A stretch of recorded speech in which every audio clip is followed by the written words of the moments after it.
Халық қайырымдылық қоры ұсынады.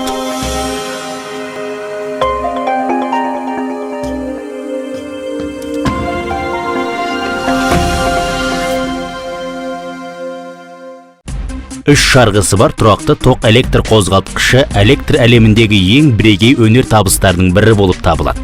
Оның құрастырмасы өте қарапайым әрі бірегей, сондықтан оның жұмыс істеу қағидасын түсіну еш қиындық тудырмайды. Әдеттегідей оның ішкі жұмысын түсіну үшін көлемді анимацияға жүгінейік.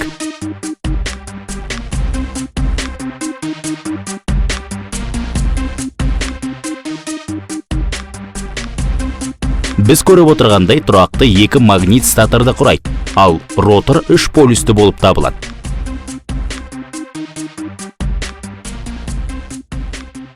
Ротордың барлық шарғылары бір орамда болады.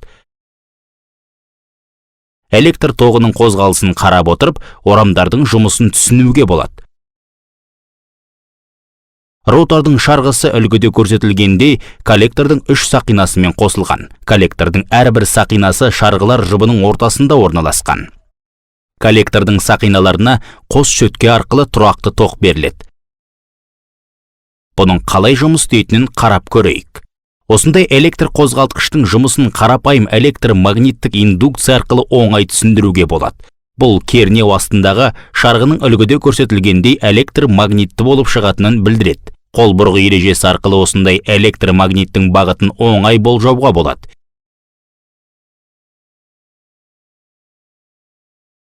Егжей-тегжейлі түсіну үшін шарғының құрастырмасын жеңілдетіп, ротордың осы нүктесінен бастайық. Тұрақты тоқ берілді делік. Шарғыдағы коллектордың үш сақинасын белгілеу үшін келесі таңбалауды қолданамыз. Бұл күйде шөткелер коллектордың бірінші және екінші сақинасымен жанасады. Бұндай күйде тоқ барлық үш шарғы арқылы өтеді. Тоқтың қозғалысын жақсырақ түсіну үшін А шарғысын тығып қоямыз. Шарғыларға қарай бағыттала отырып, тоқ екінші түйіспеден шығады. Бұдан әрі ол сәйкесінше Б және С шарғылары арқылы өтеді. Соңында бірінші коллектордың сақинасына оралады. А шарғысындағы тоқтың қозғалысына қарайтын болсақ, үлгіде бейнеленген тоқтың қозғалысын оңай болжауға болады.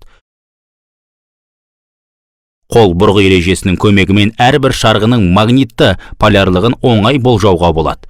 Б және С шарғылары солтүстік магнитті полюске, ал А шарғысы оңтүстік полюске айналады. Енді бұл электромагниттер тұрақты магнитпен өзара әрекеттеседі. Солтүстік және оңтүстік магниттік полюстер бірін-бірі тартады, ал солтүстік пен солтүстік полюстер көрсетіліп тұрғандай бірін-бірі итереді.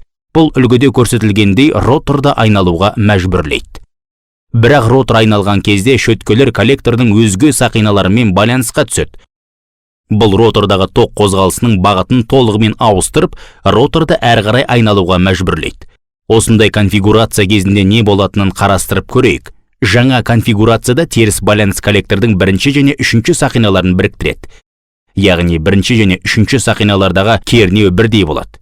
С шарғысы осы сақиналардың ортасында болғандықтан осы сәтте С шарғысы арқылы тоқ өтпейді. Бұл шарғыны алып тастаймыз. Суретте көрсетілгендей, тоқтың қозғалысы қалған екі шарғымен өтеді.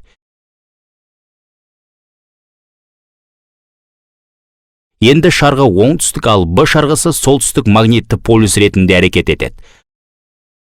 Тартылыс күштері мен кері итеру күштері роторды айналуға мәжбүрлейді. Бұдан әрі ротор айналған кезде шөткелер коллектордың өзге сақиналарымен байланысқа түседі. Шарғылардағы тоқ қозғалысының бағыты қайта өзгереді.